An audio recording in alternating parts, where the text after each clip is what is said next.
At Meadowbrook Animal Clinic, Dr. Emma Turner had seen every kind of injury imaginable in her 20 years of practice. Broken bones, infected wounds, mysterious lumps, nothing surprised her anymore. Until Willow arrived. The gray tabby sat perfectly still on the examination table, but something felt wrong. Every time Emma reached for the cat's left paw, Willow would pull it away with an almost human-like intelligence, her green eyes fixed on the veterinarian with an intensity that made Emma's skin crawl. The paw was clearly injured, wrapped in what looked like dirty cloth, but Willow guarded it like her life depended on it. As days passed, the cat's behavior grew stranger. She would hiss at empty corners, stare at invisible threats, and refuse food from anyone except Emma. What was Willow hiding beneath those makeshift bandages that made her so desperate to keep it concealed? Before we jump back in, tell us where you're tuning in from, and if this story touches you, make sure you're subscribed, because tomorrow I've saved something extra special for you. Dr. Emma Turner had always found peace in the familiar rhythm of her veterinary practice. The morning sun filtered through the large windows of Meadowbrook Animal Clinic, casting long shadows across the polished floors she had walked for the better part of 2 decades.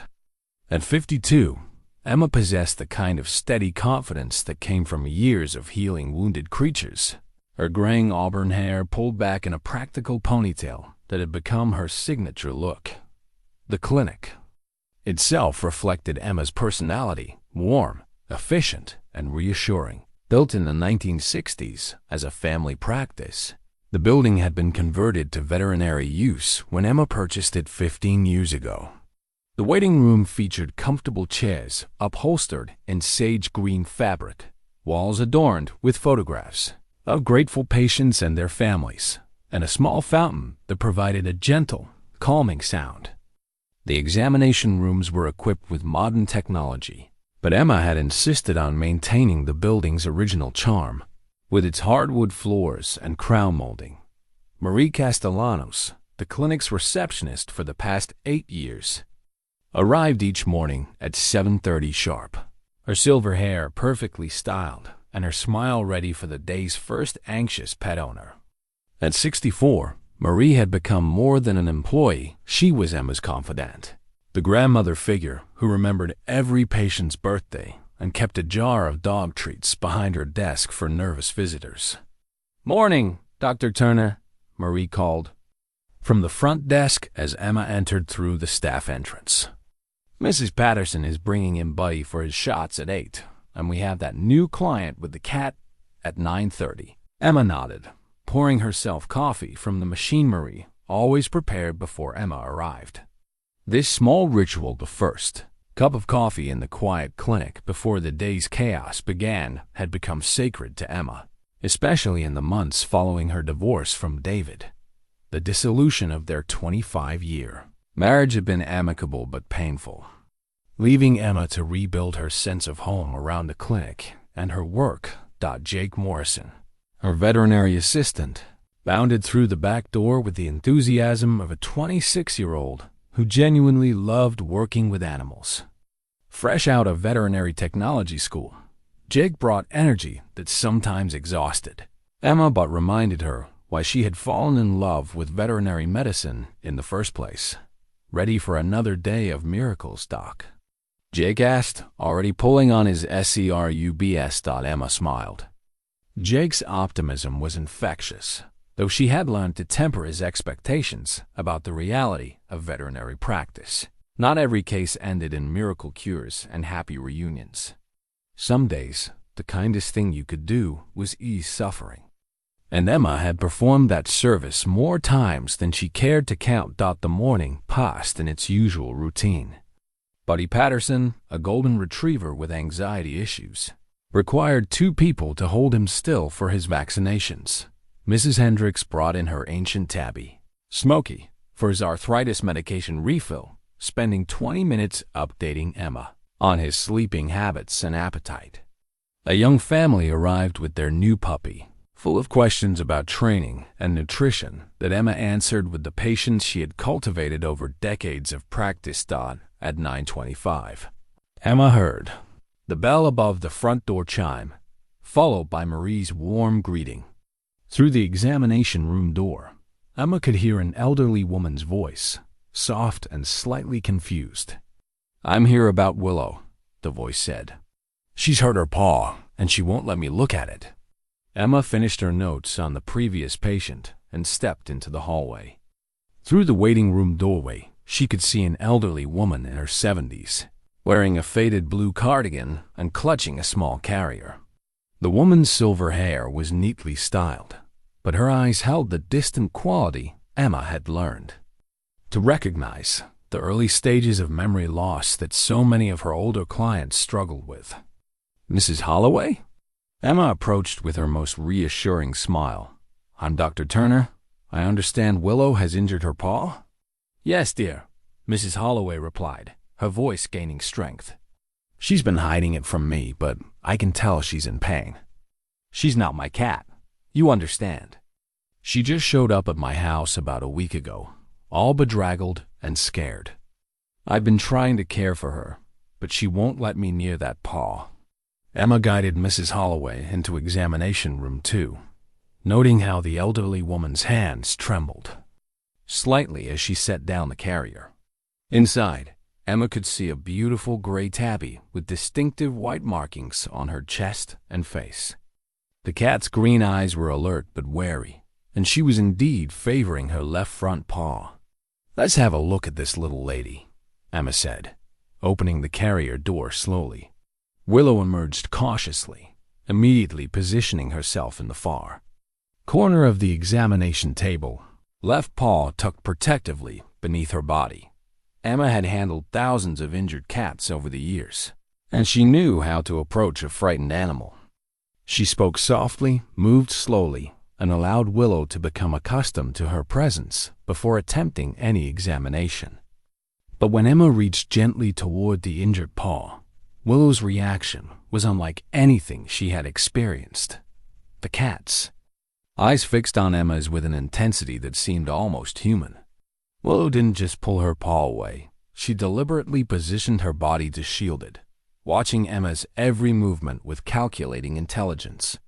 The paw was wrapped in what appeared to be strips of cloth, dirty and frayed, but Willow guarded it as if her life depended on keeping it hidden. "How long has the paw been wrapped like this?" Emma asked, still trying to coax Willow into allowing an examination. Mrs. Holloway frowned, her confusion evident. "Wrapped? I don't remember wrapping it. She came to me that way, I think. Or maybe I did wrap it. My memory isn't what it used to be, dear." Emma spent 20 minutes attempting various approaches to examine the paw, but Willow remained steadfast in her refusal. The cat would allow Emma to pet her, even purr under gentle attention. But the moment Emma moved toward the injured paw, Willow became defensive, her green eyes flashing with what Emma could only describe as warning. "This is quite unusual," Emma admitted to Mrs. Holloway. "Most cats, even defensive ones, will eventually allow examination when they're in pain. Willow seems to understand exactly what I'm trying to do and is specifically preventing it." "She's a smart one," Mrs. Holloway agreed, though her voice carried an odd note that Emma couldn't quite identify. "Sometimes I think she understands more than she should." After scheduling a follow-up appointment for the next day, Emma watched Mrs. Holloway and Willow leave the clinic. Something about the encounter bothered her, though she couldn't pinpoint exactly what. The cat's behavior was unusual, certainly, but animals often surprised her with their intelligence and adaptability. That evening, after the last patient had been seen and Jake had gone home, Emma remained in the clinic, catching up on paperwork and thinking about Willow. The building felt different in the quiet hours after closing, not empty, exactly, but expectant, as if waiting for something to happen. Emma made her way to the storage room in the clinic's basement, looking for her father's old veterinary journals. Dr. Robert Turner had been a respected veterinarian in Meadowbrook for 40 years, before his death in a car accident 8 years ago.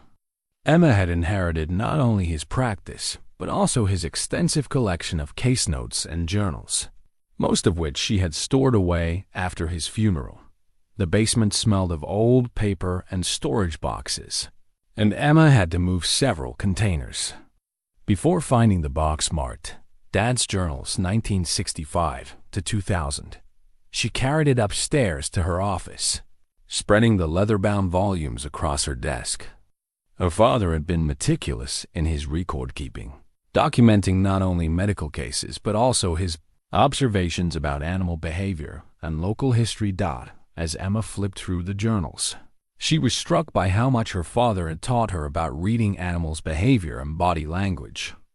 He had always insisted that successful veterinary practice required understanding not just anatomy and medicine, but the deeper patterns of how animals communicated their needs and fears. In a journal from 1978, Emma found an entry that made her pause.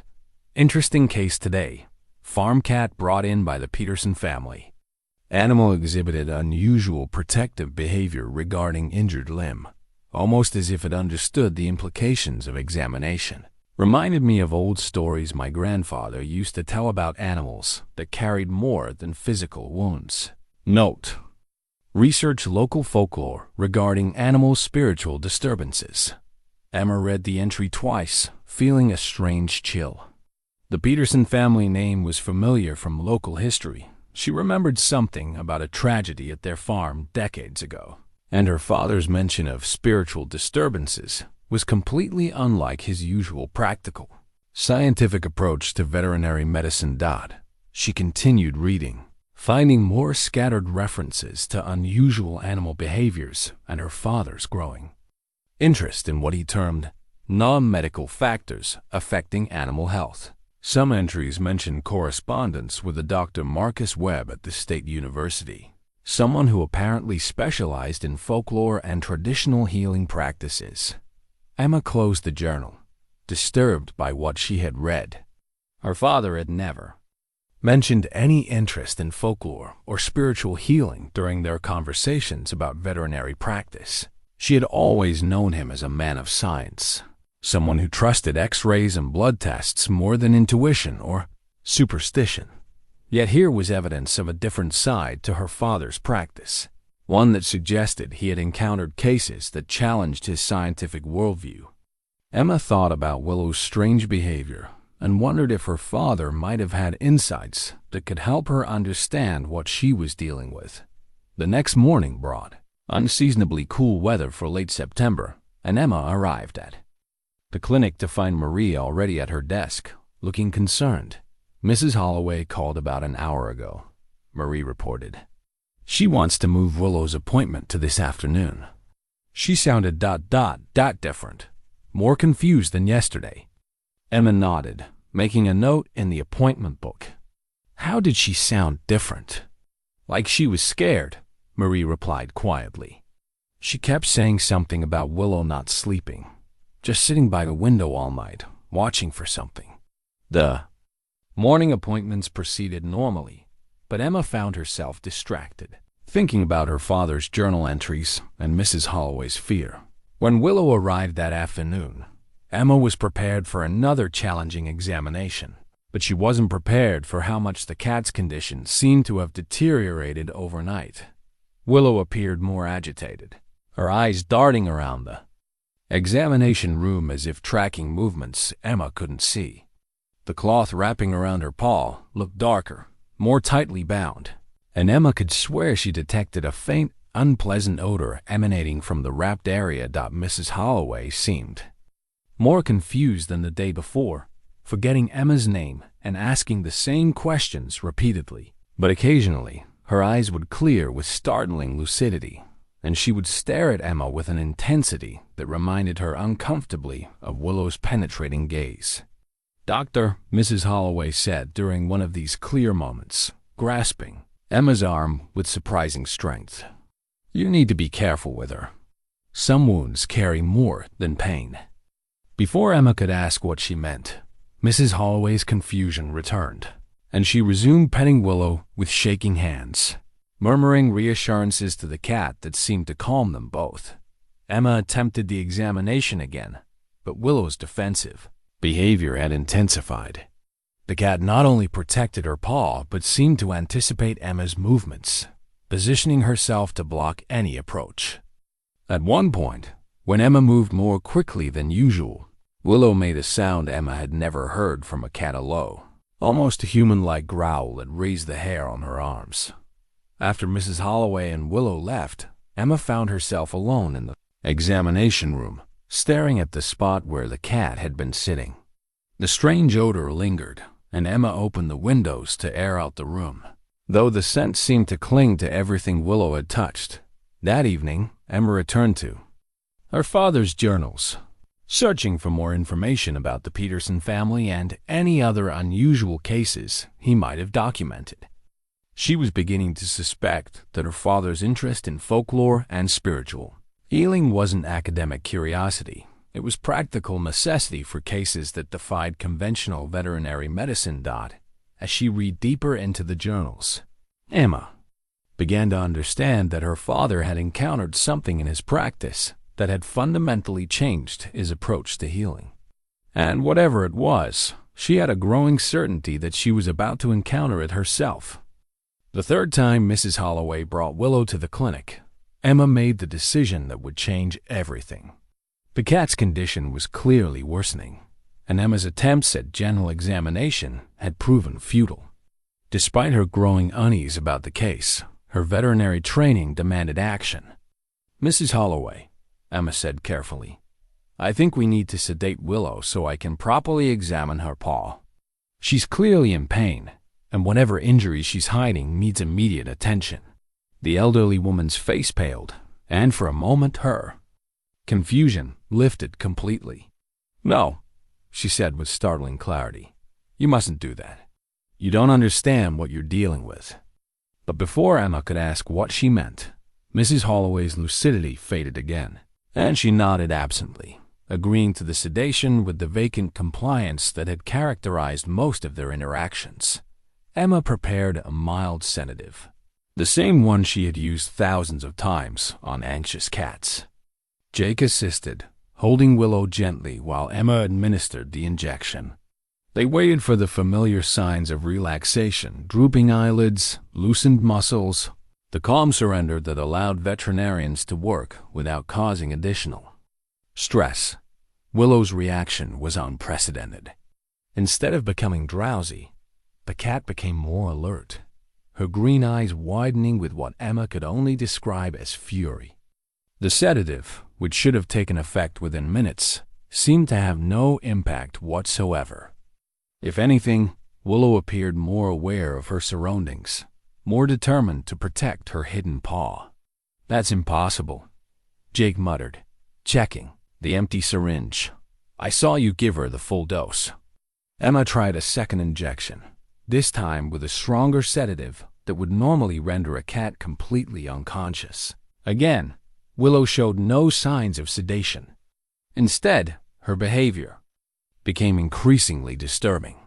She began making sounds Emma had never heard from any animal, low, guttural noises that seemed to come from deep in her chest, almost like words being formed by a throat not designed for human speech. The temperature in the examination room dropped noticeably. Emma's breath became visible in small puffs, and both she and Jake reached for their sweaters. The fluorescent lights overhead began to flicker, casting strange shadows that seemed to move independently of the light's rhythm. "Dr. Turner," Jake whispered, his voice tight with fear. "Something's really wrong here." Emma forced herself to remain calm, though every instinct screamed at her to step away from the examination table. She was a veterinarian, trained to help animals in distress, and Willow was clearly suffering. Whatever was happening, her professional duty was clear. "Hold her steady," Emma instructed, though she noticed Jake's hands were trembling. "I'm going to try to examine the paw manually." As Emma reached toward Willow's hidden paw, the cat's strange sounds intensified.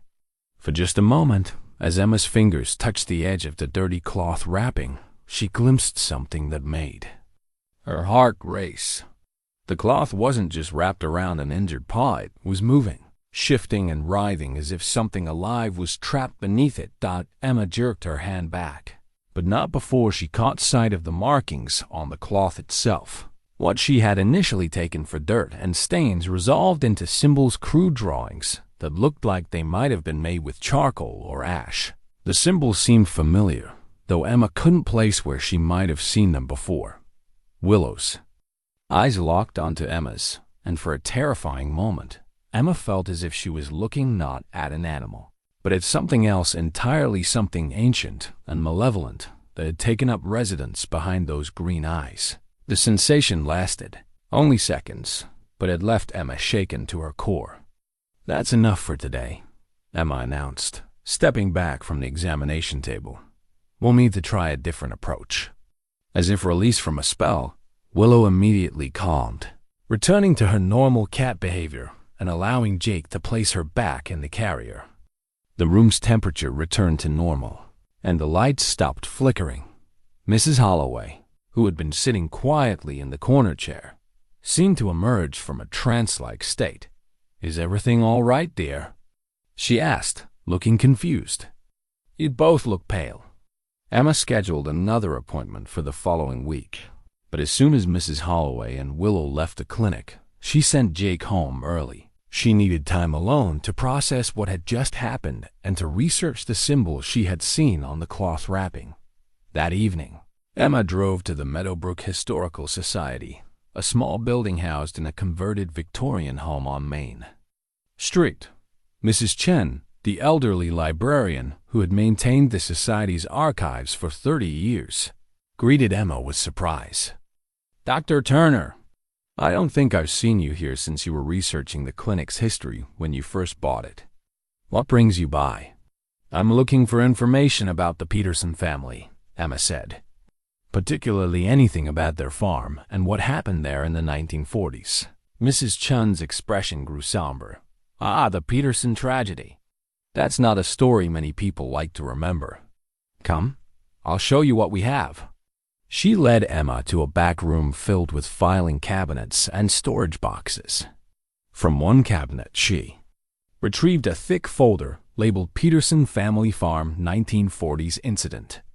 The Peterson family owned a large farm on the outskirts of town, Mrs. Chun explained, spreading newspaper clippings and photographs across a table. In 1947, the entire family, parents and 3 children, were found dead under mysterious circumstances. The official cause was listed as carbon monoxide poisoning from a faulty furnace, but there were always questions. Emma studied the newspaper clippings, noting the strange details that had been buried in the later paragraphs of the articles. Neighbors reported seeing strange lights around the farm in the weeks before the deaths. Local veterinarians had been called repeatedly to treat sick animals in the area, animals that displayed bizarre behavior before dying.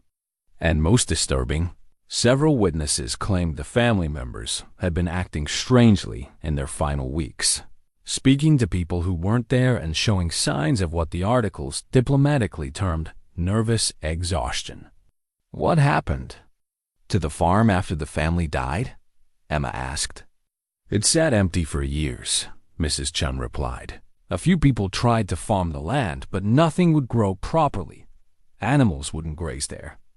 Eventually, the county took it over for back taxes. It's still empty, as far as I know, though some of the buildings are still standing." Emma found a photograph of the Peterson farmhouse and immediately recognized the architectural style, the same steep-roofed barn that appeared in her father's journal sketches. Her father had known about the Peterson farm, had possibly even visited it during his investigations into unusual animal cases. "Mrs. Chun," Emma said carefully, "have there been other incidents over the years? Other unexplained animal deaths? Or strange behavior in the area?" The librarian nodded slowly. "Every decade or so, something happens. Animals start acting strangely. Pets disappear. Farm animals die without explanation. It usually lasts a few weeks, then stops as suddenly as it started. Your father actually came here several times, asking the same questions you're asking now. Emma's heart raced. When was the last time he was here? About 8 years ago, just a few months before his accident. He seemed quite concerned about something, kept talking about patterns and cycles. He took copies of everything we had about the Peterson farm. Emma felt a chill that had nothing to do with the old building's poor heating. Her father's death had been ruled an accident. His car had skidded off a rural road during a rainstorm, but the timing, combined with his apparent investigation into the Peterson farm, suggested something more troubling. Mrs. Chun, do you have any records of local folklore or traditional beliefs about the farm? Stories that might not have made it into the official reports? The librarian hesitated, then retrieved another, smaller box from a different cabinet. These are oral histories collected in the 1960s as part of a cultural preservation project. Some of the older residents talked about the farm, but their stories were considered too fantastical to include in the official historical records. Anna opened the box to find typed transcripts of interviews with longtime Meadowbrook residents. The stories they told painted a picture of the Peterson farm as a place where the boundaries between the natural and supernatural worlds had somehow been breached. References to cursed ground, spirits that wouldn't rest, and animals carrying darkness appeared repeatedly in the testimonies. One interview with a Native American elder named Joseph Greywolf was particularly detailed. He described the farm as being built on land that his people had considered sacred, a place where malevolent spirits had been bound centuries ago by his ancestors.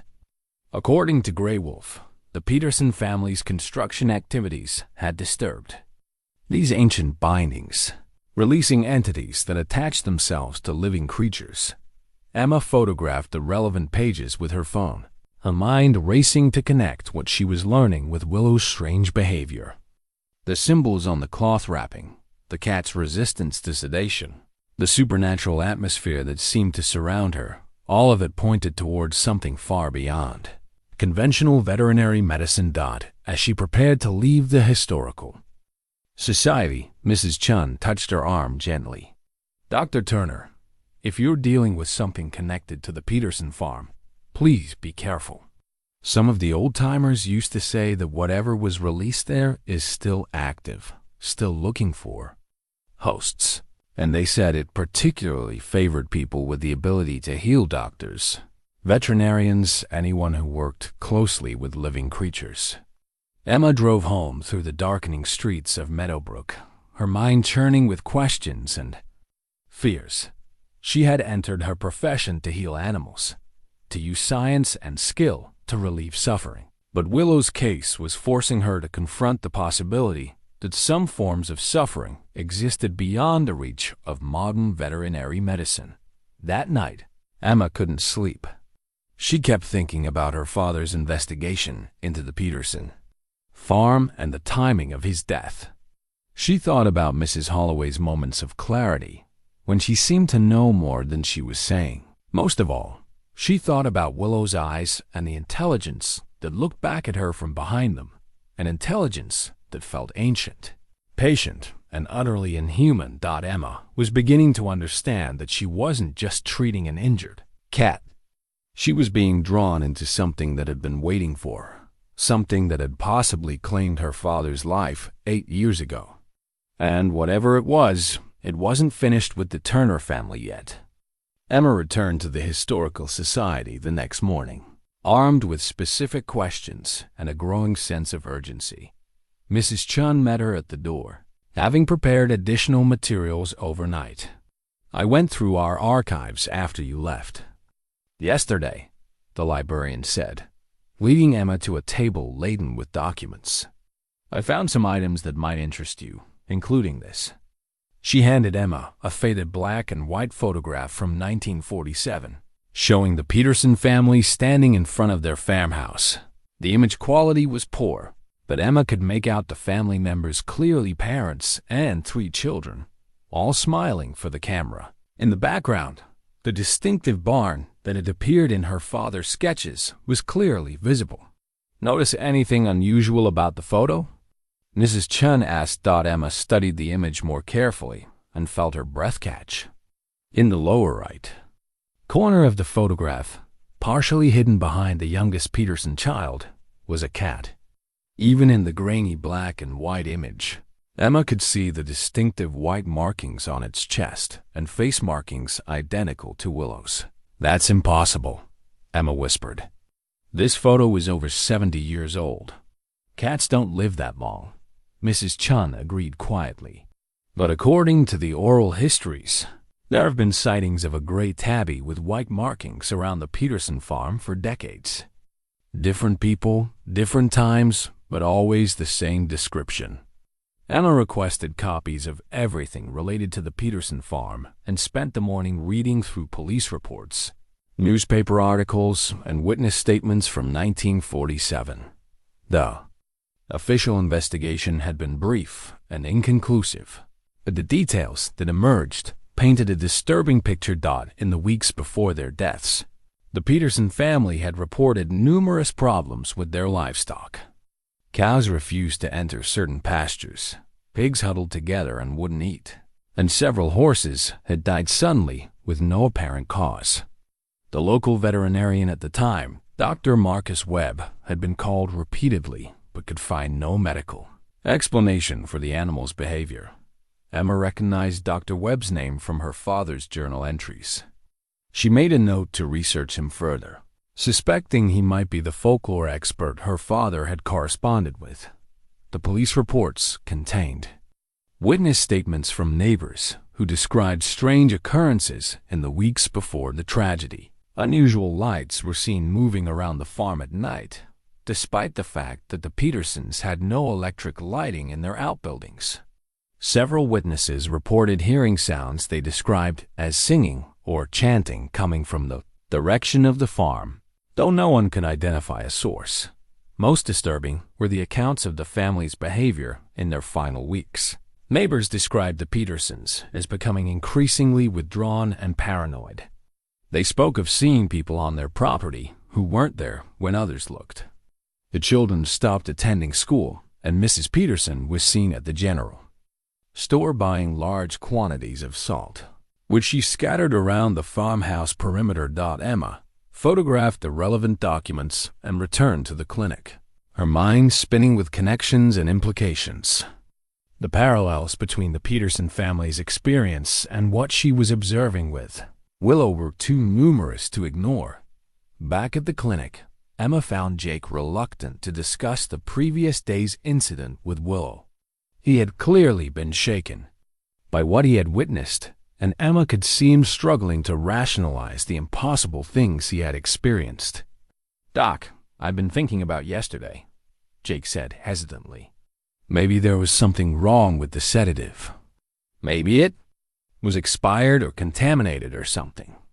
Emma understood his need to find a logical explanation, but she couldn't allow him to dismiss what they had both witnessed. "Jake, I've been practicing veterinary medicine for 20 years. I've never seen anything like Willow's reaction to sedation. We need to consider that we might be dealing with something outside our normal experience." Jake looked uncomfortable, but nodded. "What do you want me to do?" "For now, I want you to document everything. Every strange behavior, every unusual occurrence. We need to treat this like a scientific investigation, even if the phenomena we're investigating don't fit our usual scientific models." That afternoon, Emma called the State University and asked to speak with someone in the anthropology department about Dr. Marcus Webb. After being transferred several times, she was connected with Professor Sarah Martinez, who had been Webb's graduate student in the 1970s. "Dr. Webb passed away 15 years ago," Professor Martinez explained, "but I'm familiar with his work on folklore and traditional healing practices. He was particularly interested in cases where folk beliefs intersected with documented medical phenomena." "May I ask why you're inquiring about his research?" Emma explained her situation carefully, focusing on the veterinary aspects and avoiding mention of the supernatural elements that were becoming impossible to ignore. Professor Martinez listened with growing interest. Dr. Webb maintained that, Traditional folklore often contained practical knowledge that had been dismissed by modern science, Martinez said. He documented numerous cases where folk remedies and beliefs provided explanations for phenomena that conventional medicine couldn't address. He was particularly interested in what he called parasitic spiritual entities, conditions where psychological or behavioral disturbances seem to be transmitted between individuals or even between humans and animals. Emma felt her heart rate increase. Did he ever work with veterinarians? Frequently. He believed that animals were often more sensitive to spiritual disturbances than humans and could serve as early warning systems for supernatural activity. He worked with several veterinarians over the years, including one in your area, Dr. Robert Turner. Emma's hands tightened on the phone. Dr. Turner was my father. There was a long pause. I see. Your father and Dr. Webb collaborated on several cases involving unexplained animal behavior. They developed some innovative approaches to treating conditions that existed at the intersection of medicine and folklore. I still have copies of their correspondence, if you'd like to see it. Emma arranged to visit Professor Martinez the following day, but that evening brought an unexpected development. Mrs. Holloway called the clinic just as Emma was preparing to leave, her voice high with panic. Dr. Turner, you have to come quickly. Something's wrong with Willow. She's doing things that cats don't do. Emma drove to Mrs. Holloway's house, a small cottage on the edge of town surrounded by overgrown gardens. She found the elderly woman standing on her front porch, wrapping her cardigan tightly around herself, despite the warm evening air. She's in the living room, Mrs. Holloway whispered. I don't want to go back in there. Emma entered the cottage and immediately sensed something wrong. The air felt thick and oppressive, and the temperature was noticeably cooler than outside. She found Willow sitting in the center of the living room, perfectly still, her green eyes fixed on a corner of the room where nothing was visible. As Emma watched, Willow began making the same guttural sounds she had produced at the clinic, but now they seemed more organized, more purposeful. It was as if the cat was responding to something Emma couldn't see or hear, engaged in some form of communication with an invisible presence. The cloth wrapping around Willow's paw appeared different, tighter, darker, and Emma could swear she saw it pulsing with a rhythmic movement that matched the cat's heartbeat. The symbols on the cloth seemed more defined, as if they were somehow becoming clearer or more powerful. Emma approached slowly, speaking in the calm, reassuring voice she used with all frightened animals. But when Willow turned to look at her, Emma saw something in those green eyes that stopped her cold. The intelligence looking back at her was not feline, it was ancient, calculating, and utterly alien. For just a moment, Emma felt as if something was probing her mind, examining her thoughts and memories with invasive curiosity. The sensation was deeply violating, and she instinctively stepped backward, breaking the connection. Willow immediately returned to normal cat behavior, purring and rubbing against Emma's legs as if nothing unusual had happened. But Emma knew she had just experienced direct contact with whatever entity was inhabiting or influencing the cat. She convinced Mrs. Holloway to bring Willow back to the clinic, where Emma could monitor her more closely. As they prepared to leave the cottage, Mrs. Holloway grasped Emma's arm with surprising strength. Doctor, I need to tell you something, the elderly woman said, her voice clear and urgent. I haven't been entirely honest with you. I know more about Willow than I've said. My memory problems are real, but they come and go, and when my mind is clear, I remember things that terrify me.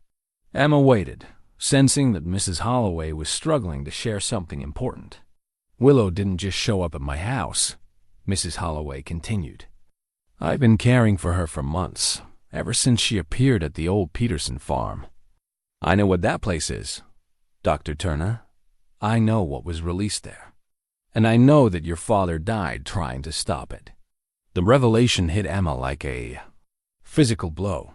Mrs. Holloway knew about her father's death, knew about the Peterson farm and had been deliberately concealing her knowledge. Emma realized she had been manipulated from the beginning, drawn into a situation she didn't understand by people who knew far more than they had revealed. "We need to talk," Emma said firmly. "Tonight. I need to know everything you know about my father, about the Peterson farm, and about what's happening to Willow."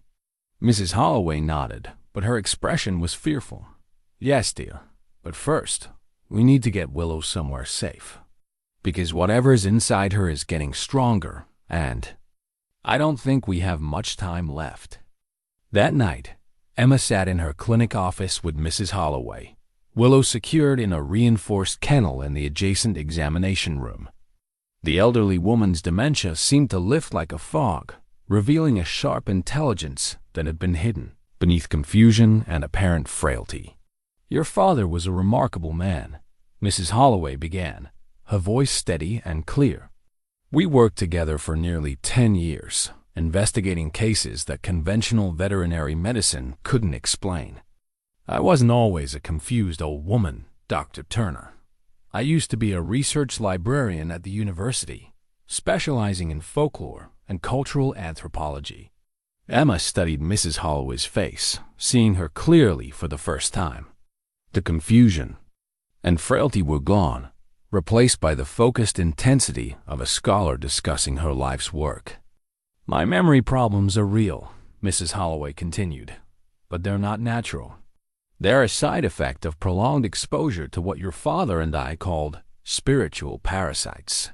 The entity that's attached itself to Willow has been influencing my mind for months, making me forget, making me seem unreliable so that no one would take my warnings seriously." Emma felt a chill of recognition. "That's why you seemed to know more than you were saying. The entity was suppressing your ability to communicate what you knew." "Exactly. But the suppression comes and goes, and during my clear periods, I've been trying to find a way to stop what's happening." Mrs. Holloway opened a worn leather satchel she had brought with her, revealing a collection of items that made Emma's heart race. Inside the bag was a ritual knife, its blade engraved with symbols that matched those on Willow's wrapping cloth. There were small pouches of herbs, crystals arranged in specific patterns, and what appeared to be pages torn from an old journal pages Emma recognized as being from her father's handwriting. "Your father and I developed these tools over years of research," Mrs. Holloway explained, handling the knife with practiced familiarity. "We learned to combine traditional veterinary medicine with techniques drawn from various spiritual traditions. The entities we dealt with existed at the intersection of the physical and spiritual realms, so our solutions had to address both aspects." Emma picked up one of the journal pages, recognizing her father's careful handwriting immediately. The page contained detailed instructions for what he called spiritual surgical procedures, methods, for separating parasitic entities from their hosts without killing either the parasite or the host animal. "These procedures," Emma said, scanning her father's notes, "they're like veterinary surgery, but they're operating on something that isn't physical. Your father discovered that these entities attach themselves to living creatures through what he termed spiritual wounds, emotional or psychic trauma that creates an opening for parasitic attachment. The Peterson farm tragedy created multiple such wounds, and the entities that were released there have been seeking new hosts ever since." Mrs. Holloway showed Emma a series of photographs documenting cases she and her father had worked on together. Animals with unexplained behavioral changes, pets that had developed supernatural abilities, livestock that had become conduits for spiritual activity. In every case, the solution had required both medical intervention and spiritual healing. "Why didn't my father ever tell me about this work?" Emma asked, though she was beginning to suspect the answer. "He wanted to protect you," Mrs. Holloway replied gently. "People with strong healing abilities, doctors, veterinarians, nurses, are particularly attractive to these entities. They're drawn to the life force that makes healing possible. Your father hoped that by not involving you in this work, he could keep you safe." Emma thought about her father's death, the car accident that had claimed his life 8 years ago. What really happened to him? Mrs. Holloway's expression grew pained. We were investigating a particularly powerful entity that had taken residence in a family of farm cats near the Peterson property. Your father attempted a separation procedure alone, without backup, because he was worried about the entity spreading to other animals. The procedure failed, and the entity attacked him psychically. He was driving home afterward, weakened and disoriented, when he lost control of his car. The revelation hit Emma like a physical blow. Her father hadn't died in a random accident. He had been killed by the same type of entity that was now attached to Willow. And somehow, that entity or others like it had been waiting for her to develop the same abilities that had made her father a target. Mrs. Holloway, Emma said slowly, how long have you known that Willow would end up in my care? The elderly woman smiled sadly. These entities are patient, Dr. Turner. They plan decades ahead. I believe Willow was brought to you deliberately, as part of a larger plan to either recruit you as an ally or eliminate you as a threat. Emma stood and walked to the window overlooking the clinic's parking lot.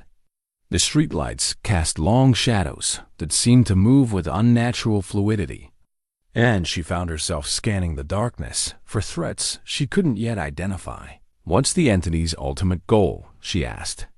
To establish a permanent foothold in our world, Mrs. Holloway replied. These entities exist primarily in spiritual dimensions, but they need physical hosts to manifest their power in our reality. They've been working for decades to create a network of infected animals and humans who can serve as anchor points for larger-scale spiritual invasion. Emma turned back to face Mrs. Holloway, decision crystallizing in her mind. Then we stop. Them. You're going to teach me everything my father knew about spiritual veterinary medicine, and we're going to save Willow and prevent whatever larger plan is in motion. Mrs. Holloway nodded approvingly. Your father would be proud. But Emma, you need to understand the risks. Once you begin this work, you become a permanent target. The entities will never stop trying to corrupt you or eliminate you. And the procedures themselves are dangerous. One mistake, and you could end up possessed or worse. Emma looked toward the examination room where Willow was confined, thinking about the intelligence that had looked out through the cat's eyes. What happens if we do nothing? Willow dies, and the entity finds a new host. Probably a human this time, since it's learned what it needs to know from observing animal physiology. And once it has a human host with full access to human intelligence and communication abilities, it can begin recruiting others on a much larger scale. Emma made her decision. Then we don't have a choice. When do we start? Mrs. Holloway reached into her satchel and withdrew a small leather-bound journal. We start now. This contains everything your father and I learned about spiritual parasites and the procedures for removing them. But first, you need to understand something crucial. The entity knows we're here, knows we're planning to act against it. From this moment forward, it will do everything in its power to stop us. As if summoned by her words, a sound came from the examination room, not the normal mewing of a distressed cat, but the same guttural, almost human vocalizations Emma had heard before. But this time, the sound seemed organized, purposeful, as if Willow was calling to something in the darkness outside the clinic. Emma and Mrs. Holloway exchanged glances, both understanding that their conversation had been overheard by something that should not have been able to understand human speech. The entity was no longer content to remain hidden. It was ready to reveal its true nature and defend itself against the threat Emma represented. It knows, Mrs. Holloway whispered. It knows we're going to fight back. Emma picked up the ritual knife from Mrs. Holloway's collection, feeling its weight in her hand. The metal was warm, despite the cool evening air, and she could swear she felt a faint vibration running through the blade. Good, Emma said, her voice steady despite her fear. Let it know. let it understand that it picked the wrong veterinarian to mess with. From the examination room, Willow's supernatural calling intensified, and Emma realized that the real battle was about to begin. Emma spent the following morning at the State University, meeting with Professor Sarah Martinez in her cluttered office filled with books on folklore and anthropology. Martinez was a woman in her 50s with prematurely gray hair and intense, dark eyes that reminded Emma of her father's focused attention when he was working on a difficult case. Your father and Dr. Webb were pioneers in what they called interdisciplinary healing, Martinez explained, spreading copies of their correspondence across her desk. They recognized that certain phenomena couldn't be addressed through purely medical or purely spiritual approaches. They required integration of both methodologies. Emma studied the letters, fascinated by her father's evolution from skeptical scientist to someone who wrote seriously about parasitic spiritual entities and trans-dimensional attachment disorders. The correspondence spanned nearly 15 years, documenting case after case of animals exhibiting supernatural behavior. Dr. Webb developed the theoretical framework, Martinez continued, but your father provided the practical medical applications. Together, they identified several species of what they termed spiritual parasites, entities that exist primarily in non-physical dimensions, but require living hosts to manifest in our reality. Martinez showed Emma a detailed chart that looked like a medical taxonomy, but instead of cataloging bacteria or viruses, it organized different types of spiritual entities based on their behavior patterns, preferred hosts, and methods of attachment.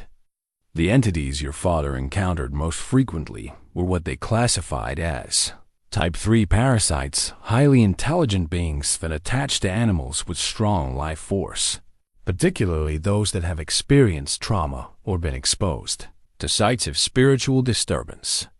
Emma recognized the description immediately, like the Peterson farm. Exactly.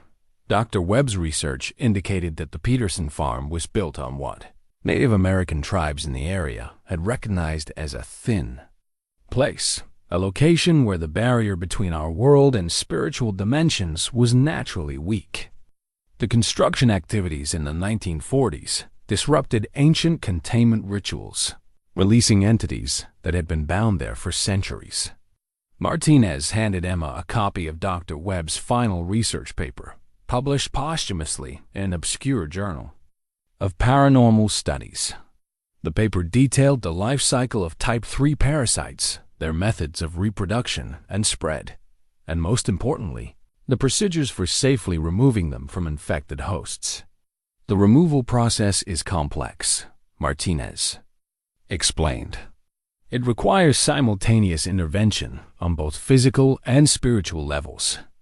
Your father developed surgical techniques that could sever the parasitic attachment without killing the host, while Dr. Webb provided the spiritual framework for containing and banishing the entity. Emma absorbed the information with growing excitement and dread.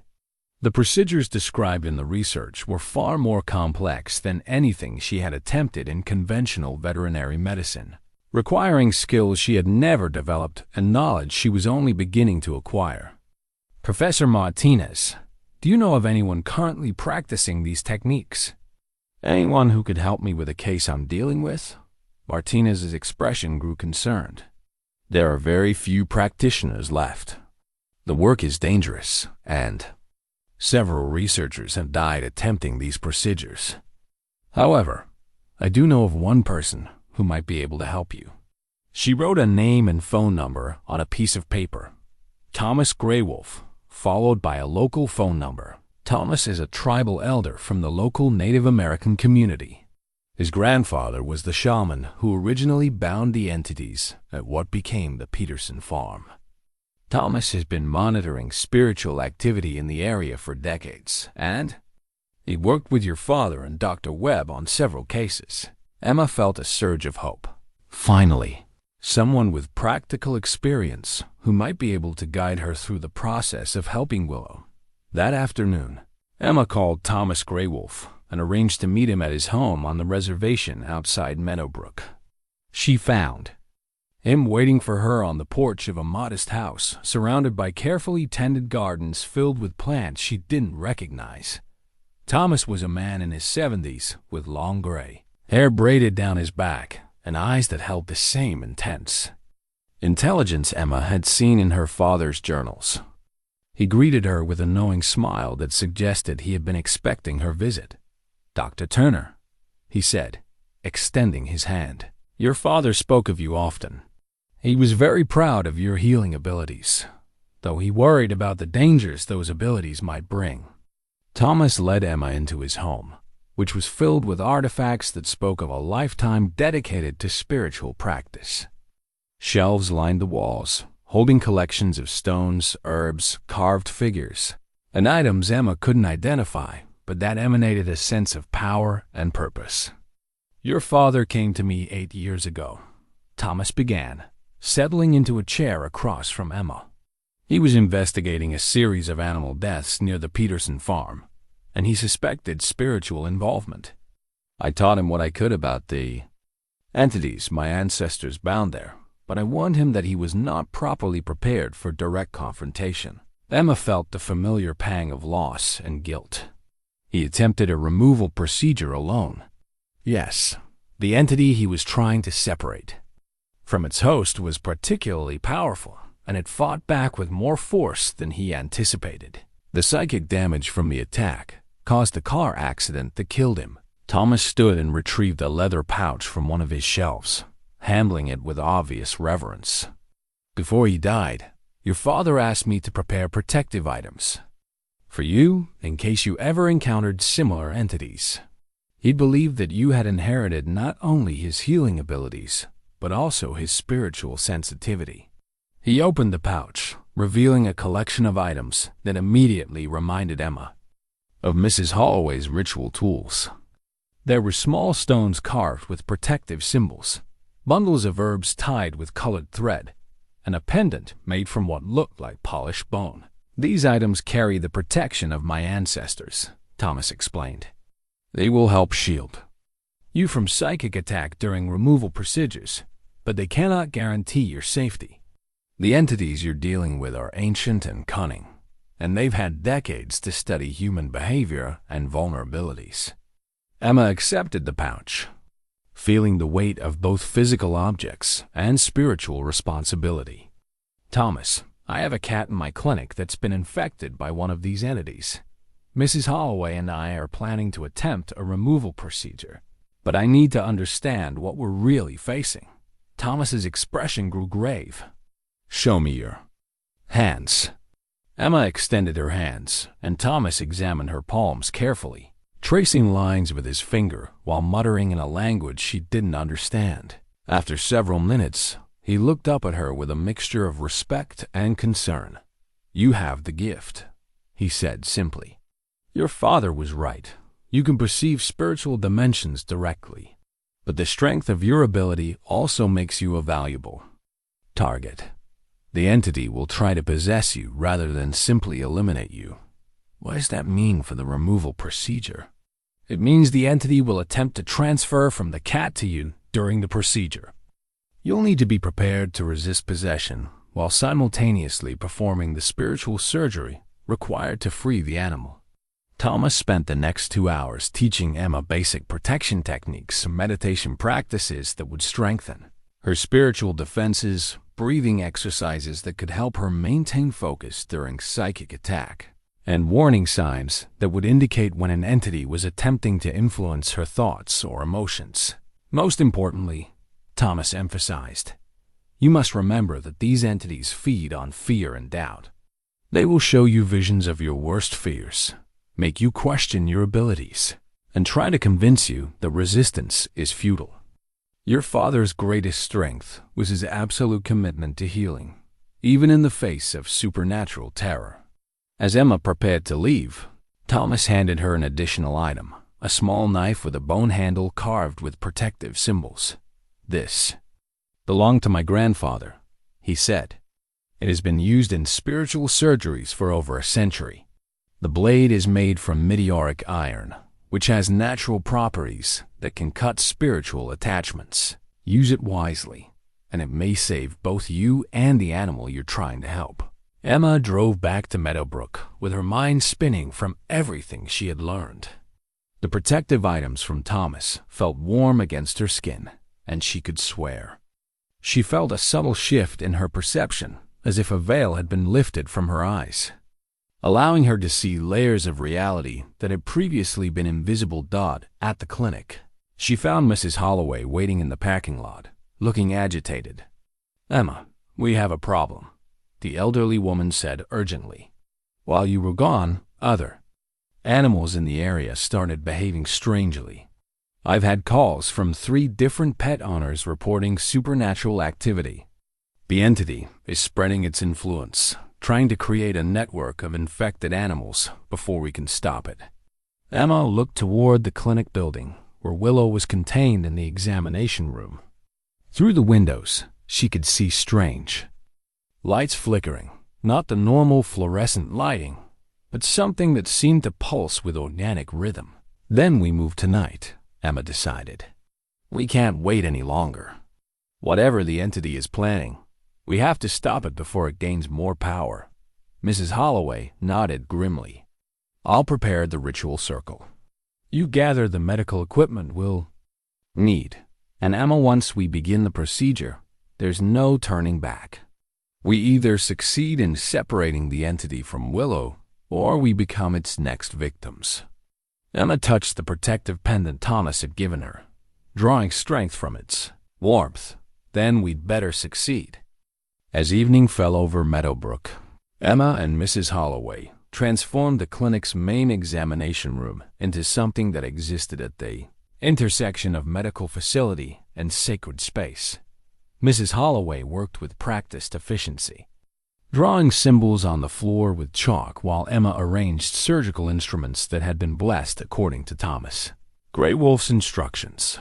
The protective circle they created combined elements from multiple traditions: Native American, symbols of binding and protection, medical diagrams showing energy flow through living systems, and geometric patterns that Mrs. Holloway claimed would focus spiritual energy. At the center of the circle sat a modified examination table, surrounded by the tools they would need for both conventional surgery and spiritual intervention. "The entity will fight back the moment we begin," Mrs. Holloway warned, placing bundles of sage at cardinal points around the circle. "It's been growing stronger while we've been preparing, and it knows we represent an existential threat to its plans." Emma checked her surgical instruments one final time, noting how different they looked after Thomas's blessing ceremony. The metal seemed to hold light differently, and she could feel a subtle vibration running through each blade and tool. The meteoric iron knife Thomas had given her pulsed with warmth against her palm. "Mrs. Holloway," Emma said, "I need to understand something before we begin. How exactly did you and my father learn to perform these procedures? This isn't the kind of knowledge you find in textbooks." The elderly woman paused in her preparation, her hands stilling as she considered her answer. "Your father and I learned through trial and error, with guidance from people like Thomas and Dr. Webb. But mostly, we learned from the entities themselves. Each removal procedure taught us something new about how spiritual parasites attach to living hosts and how those attachments can be severed." Emma felt a chill of apprehension. "How many procedures did you perform together?" 17 successful removals over 10 years. 3 failures. Mrs. Holloway's voice carried the weight of loss. "The failures cost us dearly. 2 animals died, and 1 human host was permanently damaged by incomplete separation. Your father never forgave himself for those losses." The conversation was interrupted by sounds from the kennel where Willow was confined. The cat had been quiet all day, but now she was producing the same guttural vocalizations they had heard before, only louder and more organized. It sounded almost like chanting, as if Willow was calling to something in the darkness outside the clinic. Emma approached the kennel cautiously and immediately noticed changes in Willow's appearance. The cloth wrapping around her paw had darkened to an almost black color, and the symbols on the fabric seemed to be moving, shifting and rearranging themselves in patterns that hurt Emma's eyes to follow. Willow's own eyes had changed as well. Instead of normal green, they now held flecks of red that seemed to glow in the dim light. "It's begun the final phase," Mrs. Holloway said grimly.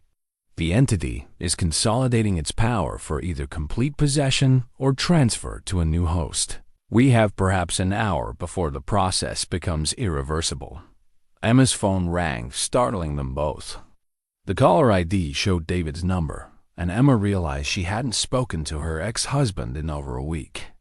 Despite their divorce, David still worried about her, and she had been avoiding his calls to prevent him from getting involved in the dangerous situation she was facing. "Emma, thank God." David's voice was tight with worry. "I've been calling for days. Are you all right?" "People in town are saying strange things about animals acting weird, and someone mentioned they saw weird lights at your clinic." Emma closed her eyes, realizing that their activities had not gone unnoticed. "David, I'm fine, but I can't talk right now. I'm dealing with a complicated case, and, Emma, I'm coming over there. You sound scared, and I know you well enough to recognize when you're in over your head." "No!" Emma's response was sharper than she intended. "David, you cannot come here tonight. Promise me you'll stay away from the clinic until tomorrow." There was a long pause. "Emma, what's going on? This isn't like you." Emma looked at Mrs. Holloway, who was listening to the conversation with growing concern. The elderly woman shook her head slightly, indicating that bringing David into their situation would be dangerous for everyone involved. "David, I need you to trust me," Emma said carefully. "I'm working on something that could be dangerous, and I can't explain it over the phone. Please, just stay away from the clinic tonight, and I'll call you tomorrow to explain everything." After several more minutes of argument, David reluctantly agreed to wait until morning. Emma hung up the phone, but she could see Mrs. Holloway's worried expression. "Emotional connections create vulnerabilities," Mrs. Holloway warned. "The entity will try to use your feelings for David against you during the procedure. It might show you visions of him in danger, or try to convince you that you're putting him at risk by fighting back." Emma nodded, understanding but dreading the psychological warfare she was about to face. She had studied animal psychology extensively in veterinary school, but dealing with an entity that could manipulate human emotions and perception was entirely different. They completed their preparations as Willow's supernatural calling intensified. Other sounds began emanating from outside the clinic, not human voices, but something that suggested the presence of multiple animals moving through the darkness. Emma realized that the entity was summoning other infected creatures to defend itself during the removal procedure. "They're here," Mrs. Holloway whispered, peering through the clinic windows. "I can see at least a dozen animals moving around the building. Dogs, cats, even some raccoons and opossums. All of them infected by secondary parasites spawned from the primary entity." Emma looked outside and immediately understood the scope of what they were facing. The entity hadn't just been growing stronger, it had been reproducing, creating a network of infected animals throughout Meadowbrook. If they failed to remove the primary parasite from Willow, the entire town could eventually fall under supernatural influence. "Mrs. Holloway, are we strong enough to handle this?" "If there are dozens of infected animals, the secondary infections are weaker," Mrs. Holloway assured her. "They're controlled by the primary entity, so if we can successfully remove it from Willow, the others should return to normal behavior. But if we fail, they'll all become permanent hosts, and the entity will have established an unbreakable foothold in our world." Emma checked her watch. 9:30 p.m.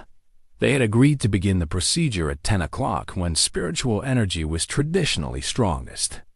But as she looked at Willow, who was now standing in her kennel with unnatural stillness, Emma realized They might not have that long. The cat's eyes were now completely red, and the cloth wrapping around her paw was pulsing with visible energy. Most disturbing, Willow was staring directly at Emma with an intelligence that was clearly not feline. The entity was studying her, assessing her abilities, and preparing its own defensive strategies. "It knows what we're planning," Emma said. "It's been listening to everything we've said, learning about our methods." Mrs. Holloway nodded grimly. "That's why your father insisted on developing new techniques for each case. The entities learn quickly, so we have to stay ahead of their adaptations." Emma made a decision. "We start now. Waiting longer just gives it more time to prepare countermeasures." As they moved Willow from the kennel to the modified examination table, Emma felt the protective pendant Thomas had given her grow warm against her chest. The sensation was comforting, a reminder that she wasn't facing this battle alone. Her father's spirit, Thomas's ancestral knowledge, and Mrs. Holloway's experience were all supporting her. But as Willow's red eyes tracked her movements with predatory intelligence, Emma realized that all the preparation in the world might not be enough to save either of them from what was about to unfold. The real battle was about to begin, and Emma could only hope that her healing abilities would prove stronger than the ancient malevolence that had claimed her father's. Life ached. Years ago, as Emma and Mrs. Holloway prepared to begin the removal procedure, Emma noticed something that made her pause. Hidden beneath a stack of her father's veterinary journals was an envelope she had never seen before, sealed with wax and bearing her name in her father's distinctive handwriting. "Mrs. Holloway," Emma said slowly, "how long has this envelope been here?" The elderly woman looked at the envelope with surprise that seemed genuine. "I've never seen it before. But then again, your father was very careful about hiding important information until the right moment." Emma broke the wax seal with trembling fingers, unfolding a letter written in her father's hand. As she read, the world shifted around her, and everything she thought she understood about her situation began to crumble. "My dearest Emma, if you are reading this letter, then the entity has finally made its move, and you have discovered the truth about my work with Mrs. Holloway. I pray that you will forgive me for the deceptions I have been forced to maintain. But I need you to understand that everything, your entire life, your veterinary training, even your marriage to David, has been carefully orchestrated to prepare you for this moment. You are not simply my daughter, Emma.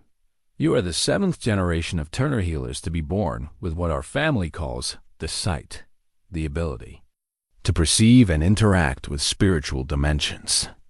This gift runs in our bloodline, but it only manifests fully under specific conditions, and only in individuals who have developed extraordinary healing abilities through conventional medical training.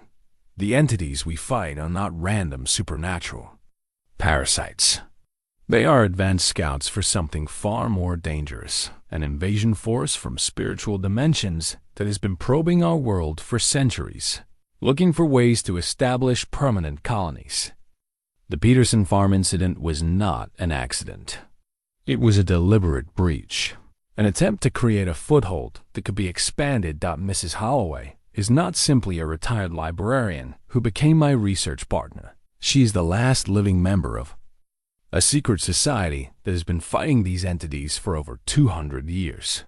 Her memory problems are not caused by exposure to spiritual parasites. They are a defense mechanism, a way of protecting the knowledge she carries from being accessed by enemy entities. Emma, you were born for this purpose. Your veterinary skills, your sensitivity to animal behavior, your instinctive understanding of life force and healing energy. All of these abilities were inherited specifically to make you an effective spiritual warrior. The entities fear healers, above all others, because we can not only resist their influence, but actively work to undo the damage. They caused Dot the cat, as Willow is not a random victim. She is a deliberate lure, sent to draw you into battle when you had reached the proper level of ability. The entity possessing her is one of the most powerful scouts the invasion force has sent to our world. and it has been studying our family for decades, waiting for the right moment to either recruit you or eliminate you. If you are reading this letter, then my own confrontation with these forces has ended badly. I knew the risks when I attempted to stop the entity that killed me, but I had to try. The information I gathered during my final battle is contained in the false bottom of this desk drawer. Use it wisely, and remember that failure means not just your death, but the beginning of a supernatural invasion that could destroy our entire world. I love you, Emma. I am proud of the healer you have become. Trust Mrs. Holloway. Listen to Thomas Greywolf, and remember that your greatest weapon is not the ritual tools or protective charms, but your absolute commitment to preserving life in all its forms. Your father, Robert Turner P.S. David's love for you is real, but his presence in your life was not coincidental. He was guided to you by the same forces that arranged your veterinary training and your eventual inheritance of my practice. The entities understand that emotional connections are both our greatest strength and our greatest vulnerability. Use his love to anchor yourself during the battle ahead, but do not let concern for him compromise your mission. Emma's hands shook as she finished reading the letter. Everything she had believed about her life, her career choice, her marriage, even her divorce, had been influenced by supernatural forces preparing her for a battle. She hadn't known she was destined to fight. Mrs. Holloway watched Emma's reaction with compassionate understanding. Your father wanted to tell you the truth earlier, but we had to be certain the entity hadn't developed the ability to read your thoughts. Some knowledge is too dangerous to share until the moment of action. Emma looked at Willow, who lay unnaturally still on the examination table, red eyes fixed on the conversation with obvious intelligence. She's been listening to everything. The entity knows what my father wrote. Yes, Mrs. Holloway confirmed. But knowing and being able to counter our knowledge are different things. Your father's final battle taught us crucial information about the entity's weaknesses, information it doesn't know we possess. Emma found the hidden compartment in her father's desk and retrieved a collection of documents that made her heart race. Her father's final notes detailed his discovery that the entities were not invulnerable supernatural beings, but rather complex organisms that existed across multiple dimensions.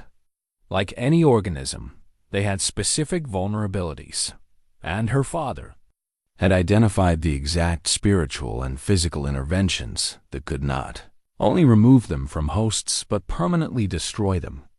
Mrs. Holloway, these notes suggest that we're not just trying to separate the entity from Willow. We're trying to kill it. That's correct.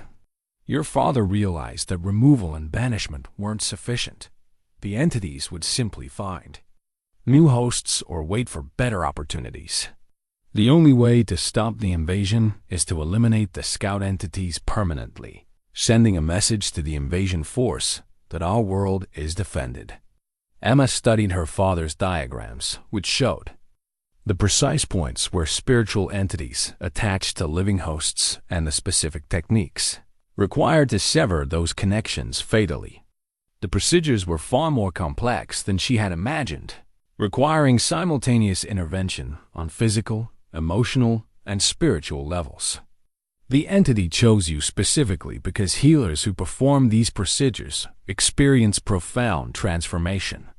Mrs. Holloway continued, successfully destroying a spiritual parasite awakens dormant abilities that make the healer far more powerful.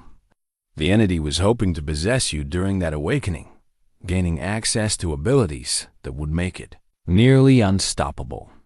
Emma realized the full scope of what she was facing. This wasn't just a veterinary emergency or even a supernatural battle. It was a recruitment test. The entity would try to possess her during the procedure, hoping to transform her into a supernatural agent for the invasion force. What happens if I succeed in destroying the entity without being possessed? You become something our family calls a guardian, a healer with the ability to perceive spiritual threats and eliminate them before they can establish permanent footholds. There are fewer than a dozen guardians active in the world at any time, and they serve as humanity's primary defense against supernatural invasion. Emma looked around the clinic that had been her sanctuary for 15 years, understanding that it would never feel the same again. Win or lose, the battle ahead would transform her into something beyond normal human experience. Mrs. Holloway, if my father knew this was my destiny, why did he try to protect me from it? Because he loved you, she replied simply. Because every parent hopes their child can live a normal life, free from the burdens of cosmic responsibility. But also, because the transformation can only occur when the healer chooses it freely, with full knowledge of the consequences. Emma made her decision. Then I choose it. I choose to fight, to protect not just Willow, but everyone who could be harmed by these entities. As if responding to her declaration, Willow suddenly sat up on the examination table, her red eyes blazing with malevolent intelligence. When she spoke, her voice was not the mewing of a cat, but something ancient and utterly inhuman. "Foolish child," the entity said through Willow's throat. "You understand nothing of what you face. Your father thought himself prepared, and I fed on his life force as he died screaming in his car. You will join him in death, and I will use your body to open doorways that will bring my kind flooding into this pathetic world."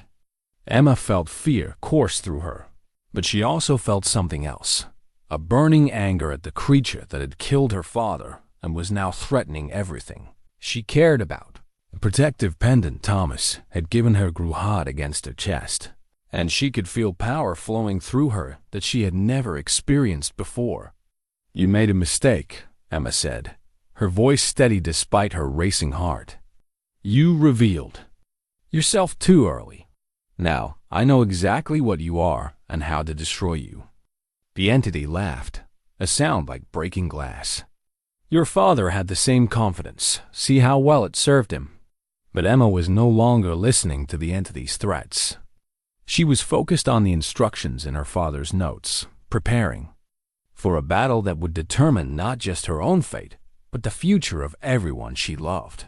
Emma spent the next hour in intense preparation, studying her father's final notes while Mrs. Holloway assembled the complex array of tools they would need for the spiritual surgery.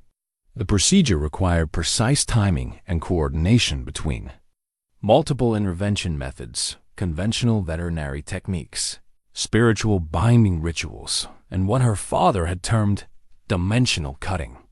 "The key," Mrs. Holloway explained as she arranged blessed surgical instruments around the examination table, "is that we must work simultaneously on 3 levels. The entity exists partially in our physical dimension, partially in spiritual realms, and partially in what your father called attachment space, the energy field that connects living beings to their life force." Emma studied the diagrams her father had drawn, showing how spiritual parasites anchored themselves to their hosts through multiple connection points.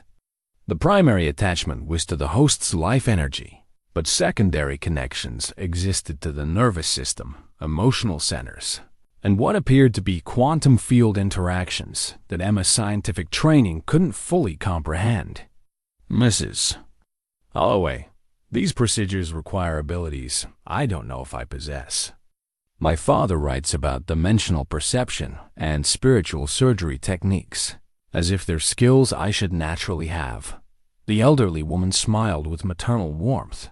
"Your father had to learn those abilities over years of practice, but you have something he didn't, the full awakening of your inherited gifts triggered by direct confrontation with a powerful entity.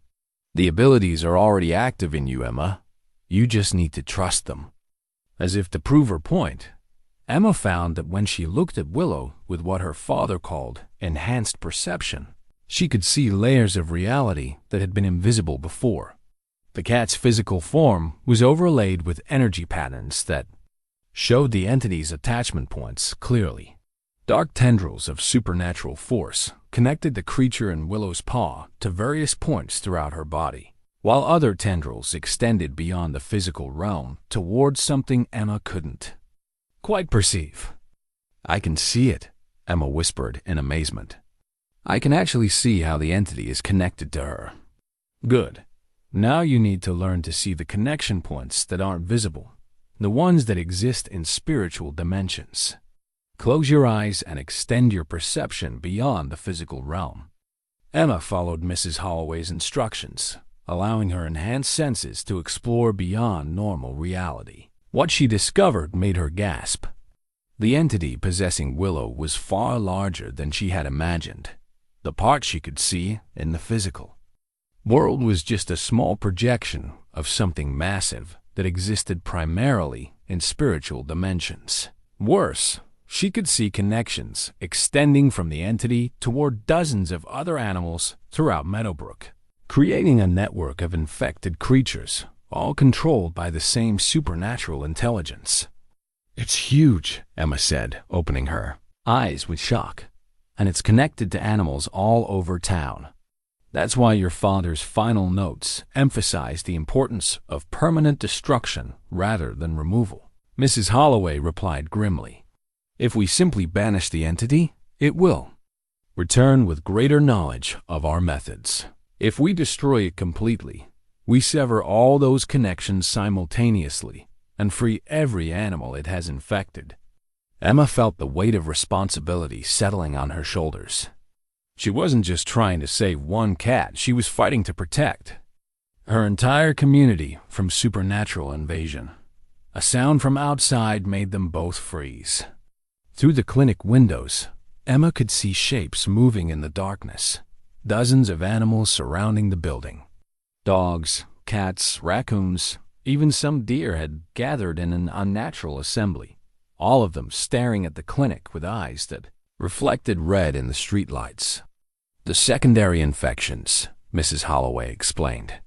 "The entity is calling them here to defend itself during the procedure." Emma realized that the battle would be far more complex than she had anticipated. While she worked to destroy the primary entity, they would also have to defend against an army of infected animals trying to protect their supernatural master. "We need help," Emma said, reaching for her phone. "I'm calling Thomas Greywolf." Thomas answered on the first ring, as if he had been expecting her call. "Dr. Turner, I can feel the disturbance from the reservation. The entity has revealed its true nature." "Thomas, we're about to attempt the destruction procedure, but there are dozens of infected animals surrounding the clinic. We need protection." "I'm already on my way," Thomas replied. "My nephew Michael and I will establish a protective perimeter around your clinic." "But Emma, you need to understand, once you begin the procedure, you cannot stop. Even if we are overrun, even if the building is on fire, you must complete the spiritual surgery, or the entity will escape and become even more powerful." Emma hung up the phone, feeling both relief and terror. Help was coming, but the stakes had just been raised to life or death. Level, as Mrs. Holloway had been listening to the conversation while continuing her preparations. "Emma, there's something else you need to know. The procedure will require you to temporarily merge your consciousness with the entity in order to locate all its attachment points. During that merger, you'll be vulnerable to possession attempts, and you'll experience visions designed to break your concentration." "What kind of visions?" "The entity will show you your worst fears made manifest. It will try to convince you that fighting is hopeless, that everyone you love is already doomed. Most dangerously, it will offer you power, the ability to become its partner rather than its victim." Emma thought about her father's letter and his warning about the entity's recruitment attempts. "What did my father see during his final battle?" Mrs. Holloway's expression grew pained. "He saw visions of you being tortured and killed as punishment for his resistance. The entity convinced him that surrendering would save your life. In his moment of weakness, trying to protect you, he lowered his defenses and allowed the entity to attack him directly." Emma felt a surge of grief and anger. Her father had died trying to save her from a fate he couldn't prevent. But his sacrifice had given her the knowledge she needed to succeed where he had failed. "I won't make the same mistake," Emma said firmly. "I won't let concern for others compromise my mission." Thomas Grey Wolf and his nephew Michael arrived 20 minutes later, carrying equipment that looked like a combination of camping gear and sacred artifacts. They worked quickly to establish what Thomas called a spiritual perimeter around the clinic, placing carved stones at specific points and burning herbs that filled the air with protective smoke. "The barrier will hold for approximately 2 hours," Thomas explained as he completed the preparations. "After that, the infected animals will break through, and you'll be fighting on multiple fronts." Emma looked at her watch. 11:15 p.m. She had until just past 1 o'clock in the morning to complete the most complex procedure of her life, while resisting supernatural attacks and possession attempts. "Mrs. Holloway, are you ready?" The elderly woman nodded, but Emma could see fear in her eyes. "Emma, I need to tell you something.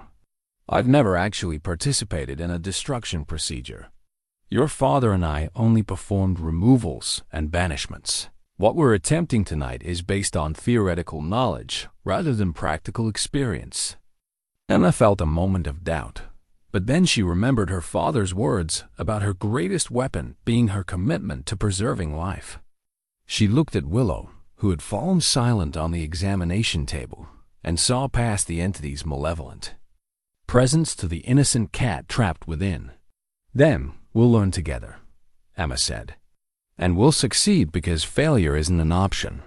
She picked up the meteoric iron knife Thomas had given her, feeling its warmth flow through her hand. The protective pendant around her neck grew hot against her skin, and she could sense the presence of her father's spirit, along with the ancestors who had fought similar battles throughout history. Emma took her position beside the examination table, with Mrs. Holloway standing ready to assist.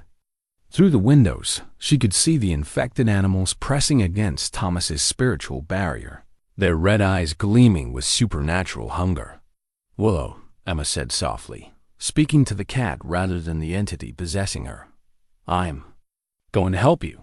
No matter what happens, I'm going to set you free." The entity's red eyes fixed on Emma with ancient hatred, but for just a moment, Emma thought she saw a flicker of the real Willow looking back at her afraid. Confused, but grateful for the promise of rescue, Emma raised the ritual knife, beginning the procedure that would either save her community or doom it to supernatural conquest. The final battle was about to begin, and everything her father had died to protect now depended on her skill, courage, and absolute commitment to the healing arts she had devoted her life to mastering. As she made the first spiritual incision, Emma whispered a prayer to whatever forces protected healers in their darkest hours, and hoped that her father's sacrifice would not be in vain. The moment Emma's blade touched the spiritual attachment points around Willow's paw, reality exploded into chaos. The clinic's lights flickered and died, plunging them into darkness, broken only by the supernatural glow emanating from the ritual circle Mrs. Holloway had prepared. The temperature dropped so rapidly that Emma's breath became visible, and the very air seemed to thicken with malevolent presence. Willow's body convulsed on the examination table, but Emma could see through her enhanced perception that the cat herself wasn't moving. The entity was manipulating her physical form like a puppet, trying to disrupt the spiritual surgery. Emma maintained her focus, using the meteoric iron knife to carefully sever the first layer of supernatural connections. "It's fighting back!" Mrs. Holloway shouted over a sound like hurricane winds that had materialized inside the sealed clinic. "The entity is trying to break free and transfer to you." Emma felt the attempted transfer immediately, a cold, invasive presence trying to force its way into her mind. The protective pendant Thomas had given her grew burning hot against her chest, and she could feel the barrier it provided holding against the entity's assault. But the pressure was enormous, like standing in a flood while trying to perform delicate surgery. Through the clinic windows, Emma could see the infected animals growing more agitated, pressing harder against Thomas's spiritual barrier. Several of the larger dogs had begun howling in unison, creating a sound that seemed designed to shatter concentration and induce terror. "Emma, you need to go deeper," Mrs. Holloway urged, consulting her father's notes by the light of the ritual candles. "The primary attachment points are in the spiritual realm. You have to merge your consciousness with the entity to reach them."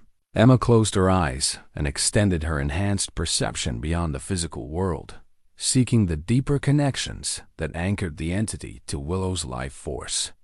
What she found was far worse than she had expected. The entity's true form was revealed in the spiritual realm, a writhing mass of darkness and hunger that existed partially in dimensions Emma couldn't fully comprehend. It was ancient beyond human understanding, and it regarded Emma's efforts with the contempt of a predator being annoyed by prey. "Foolish child," the entity's voice echoed directly in Emma's mind. "You think your simple tools and primitive rituals can harm something that existed before your species learned to make fire? I have consumed the life force of thousands of healers across the centuries. You are nothing special." Emma forced herself to ignore the entity's taunts and focus on locating the attachment points her father's notes had described. She could see them now, threads of supernatural force that connected the entity to Willow's nervous system, emotional centers, and life energy. But accessing them required getting closer to the entity than any sane person would attempt. Emma made the conscious decision to partially merge her consciousness with the creature, allowing her awareness to overlap with its alien intelligence. The experience was immediately horrifying. She was flooded with centuries of the entity's memories, witnessing the destruction it had caused across the world, the civilizations it had helped corrupt, the countless innocent lives it had consumed. But the merger also gave her access to the entity's vulnerabilities. She could see how it anchored itself to hosts, how it drew sustenance from life force, and most importantly, where it was weakest. "You see now," the entity whispered seductively in her mind. "You understand the scope of what you face. Join with me willingly, and I will spare your world. Resist, and I will ensure that everyone you love dies screaming to reinforce its threat." The entity showed Emma visions of David being torn apart by infected animals, of Thomas and his nephew being overwhelmed by supernatural forces, of her entire clinic being burned to the ground with her trapped inside. Emma felt her resolve waver for a moment, but then she remembered her father's letter and his warning about the entity's manipulation tactics.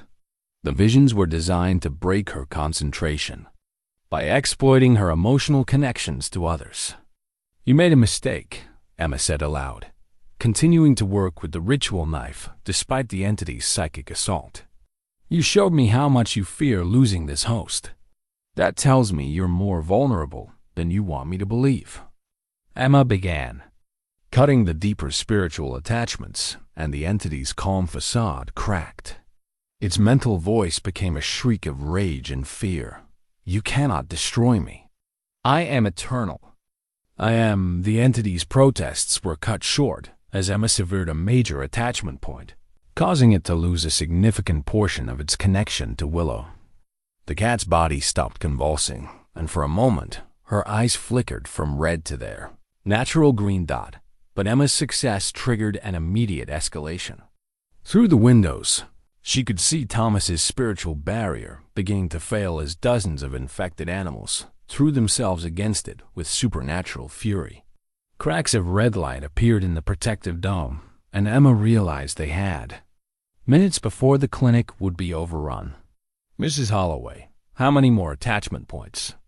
"According to your father's notes, at least 6 major connections and dozens of minor ones." "Emma, we're running out of time." Emma looked at Willow, seeing both the trapped cat and the ancient entity fighting for control of her small form. She made a decision that she knew would either save them all or doom them to a fate worse than death. "Then I'm going to have to take a bigger risk," Emma said. raising the meteoric iron knife. I'm going to attempt a complete merger with the entity and try to destroy all the attachment points simultaneously. Mrs. Holloway's face went pale. Emma, no one has ever attempted that and survived. The psychological damage from full merger. It's our only chance. Emma interrupted, already beginning the mental preparations for the most dangerous procedure her father had ever documented. If I don't try this, we all die anyway. Outside, the sound of Thomas's barrier finally breaking echoed through the night, and the infected animals began their assault on the clinic itself. Emma plunged her consciousness fully into the entity's alien intelligence, abandoning all protective barriers in a desperate gambit to access every attachment point simultaneously. The experience was like diving into an ocean of pure malevolence. She was immediately overwhelmed by sensations and memories that threatened to destroy her sanity. The entity's joy at her surrender was palpable. Yes, little healer, come deeper. Let me show you the true futility of resistance. Emma found herself experiencing the entity's perspective across centuries of destruction. She lived through the fall of civilizations it had corrupted, felt the despair of thousands of healers who had attempted to fight it and failed, witnessed the slow corruption of entire worlds as spiritual invasion succeeded in establishing permanent footholds. But Emma had something her father hadn't possessed during his final battle: complete knowledge of what she was facing, an absolute commitment to success regardless of personal cost. Instead of being crushed by the entity's overwhelming malevolence, she used her merger with it as a surgical tool, locating and severing attachment points with precision her father's notes had described as theoretically possible, but practically impossible. What are you doing? The entity's mental voice carried genuine confusion and growing fear. You should be broken by now. You should be begging for mercy. I'm not my father, Emma replied, continuing her systematic destruction of the creature's connections to Willow. And I'm not fighting for myself. I'm fighting for every life you've destroyed, and every life you never will. The clinic around them had become a war zone. Infected animals had broken through the windows and were clawing at the doors, their supernatural fury directed by the entity's desperate need to protect itself. Emma could hear Thomas and Michael fighting desperately outside, their voices raised in protective chants while the sounds of battle raged around the building. Mrs. Holloway stood guard at the examination room door, holding one of the blessed surgical instruments like a weapon. Several infected cats had managed to get into the clinic and were advancing toward the ritual circle, their eyes glowing red with shared malevolence. Emma, hurry! Mrs. Holloway called out. I can't hold them much longer. Emma was deep in the spiritual realm now, cutting through attachment points with increasing speed and confidence. She could feel the entity's connection to Willow weakening with each severe bond, but she could also feel her own life force being drained by the enormous effort required to maintain the merger while performing spiritual surgery. The entity made one final, desperate attempt to turn the battle in its favor. Instead of trying to possess Emma, it began severing its own connections to its secondary hosts throughout Meadowbrook, drawing all that energy back to strengthen its hold on Willow. If I cannot have you as an ally, the entity snarled, then I will kill this host and transfer something more powerful.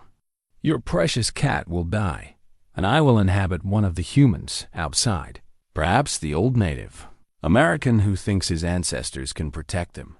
Emma felt the entity beginning to flood Willow's small body with enough spiritual energy to kill her.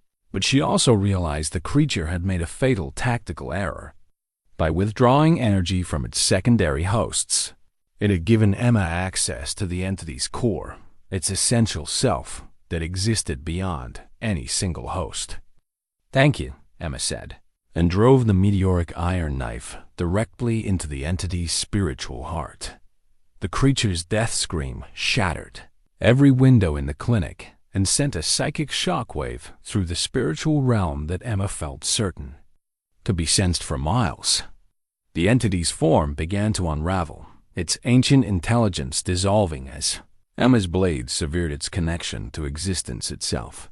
But the entity's death throes created a backlash of energy that slammed into Emma with the force of a lightning strike. She felt her consciousness being torn away from her body, pulled into the void the entity's destruction had created in the spiritual realm. In her final moment of awareness, Emma saw Willow's eyes clear to their natural green, saw the infected animals throughout Meadowbrook suddenly collapse as their supernatural influence was severed, and felt her father's presence surrounding her with love and pride. Well done, my daughter, she heard his voice whisper. Now come home. Emma's last conscious thought was that she had succeeded in her mission, even if the victory had cost her everything. Emma awakened 3 days later in Meadowbrook General Hospital, surrounded by faces filled with relief and wonder. David sat beside her bed, holding her hand with the gentle concern of someone who had feared he might never see her again. Mrs. Holloway occupied the chair by the window, looking remarkably clear-eyed and alert. Thomas Greywolf stood near the door, his weathered features carrying an expression of deep respect. Welcome back, David said softly, his voice thick with emotion. We weren't sure you were going to make it. Emma tried to speak but found her throat dry and raw. Mrs. Holloway immediately provided a cup of water, helping Emma drink slowly while her strength returned. Willow? Emma managed to whisper. She's fine, Mrs. Holloway assured her with a warm smile. Completely healthy. The veterinarian who examined her found no trace of injury to her paw, not even scars. It's as if the entity's presence was completely erased from her system. Emma closed her eyes, feeling relief wash over her. The sacrifice had been worth it if Willow was truly free. What happened after I collapsed? She asked. Thomas stepped forward, his voice carrying the reverence of someone recounting a sacred event. The entity's destruction created a spiritual shockwave that freed every animal it had infected throughout the region. Dogs, cats, wildlife, all of them suddenly returned to normal behavior simultaneously. The psychic backlash knocked you unconscious and damaged your connection to the spiritual realm, but it also completed your transformation. Emma felt different, and as her awareness expanded, she realized what Thomas meant. Her perception of the world had permanently changed. She could see layers of spiritual energy around every living thing, could sense the health and emotional state of people and animals with unprecedented clarity. She had become what her father's letter had described as a guardian. Emma, Mrs. Holloway said gently, there's something you need to know. The entity's death didn't just free Willow and the other infected animals. It sent a message to the invasion force that this world is protected. Our success will prevent similar attacks. For years, possibly decades. David looked confused by the conversation, clearly struggling to understand what had happened during the 3 days he had been excluded from. Emma realized she would need to explain everything to him. The supernatural battle, her family's hidden legacy, and her transformation into something beyond normal human experience. David, Emma said, squeezing his hand, I need to tell you some things that are going to sound impossible. Over the next hour, with help from Mrs. Holloway and Thomas, Emma explained the events that had led to her confrontation with the entity. David listened with growing amazement and concern, his engineer's mind struggling to accept supernatural concepts but unable to deny the evidence of what had happened. So you're telling me that Emma's entire life was leading up to this battle? David asked. That forces we can't see have been manipulating events to prepare her for supernatural warfare. That's correct, Thomas confirmed. Emma is now one of fewer than a dozen guardians active in the world. Her role is to detect and eliminate spiritual threats before they can establish footholds in our reality. David was quiet for a long moment, processing the implications. What does this mean for us? For Emma's life? Emma realized this was the question she had been dreading. Her transformation into a guardian would require her to take on responsibilities that normal relationships couldn't accommodate. She would need to travel to investigate supernatural threats, would face dangers that could claim her life at any time, and would carry knowledge that would forever separate her from the ordinary world. But as she looked at David's face, she saw not fear or rejection, but the same determination that had drawn her to him 25 years ago. "It means I'm going to learn everything I can about this work," David said firmly. "If Emma is committed to protecting people from supernatural threats, then I'm committed to supporting her however I can." Mrs. Holloway smiled approvingly. "Your father would have been proud of both of you. And Emma, I should mention that I won't be needing to maintain my confusion much longer. With the primary entity destroyed, my memory will fully return, and I can resume my role as researcher and mentor for new guardians." Emma realized that Mrs. Holloway's return to full mental clarity meant she would have access to centuries of accumulated knowledge about spiritual warfare and supernatural threats. The prospect of learning from someone with such experience was both exciting and daunting. 2 weeks later, Emma reopened the Meadowbrook Animal Clinic with a new purpose. To most clients, she appeared to be the same skilled veterinarian they had always trusted with their pets' health.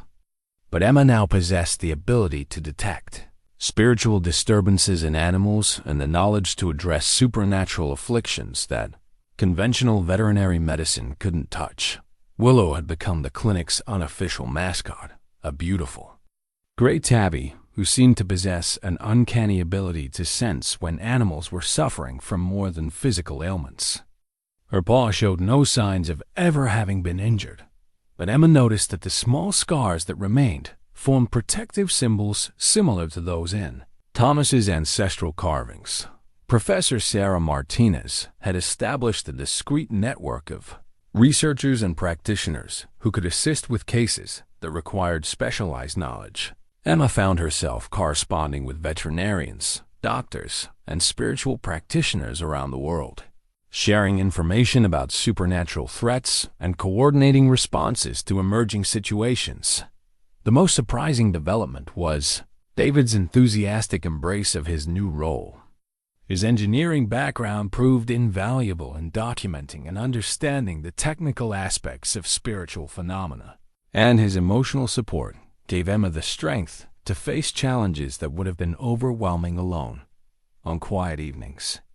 At the clinic, Emma would sit with Willow and reflect on the journey that had brought them both through darkness into light. She thought about her father's sacrifice, about the generations of guardians who had protected humanity from threats most people never knew existed, and about the responsibility she had inherited. The work was dangerous, demanding, and often heartbreaking, but it was also profoundly meaningful, a calling that utilized every skill she had developed as a healer while serving a purpose larger than herself. As Emma watched Willow sleep peacefully in her favorite spot by the clinic window, she knew that whatever supernatural challenges lay ahead, she was ready to face them.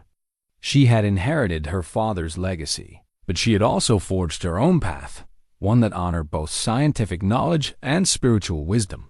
Both personal relationships and cosmic responsibility. The battle for Willow's soul had ended, but Emma's true work as a guardian was just beginning.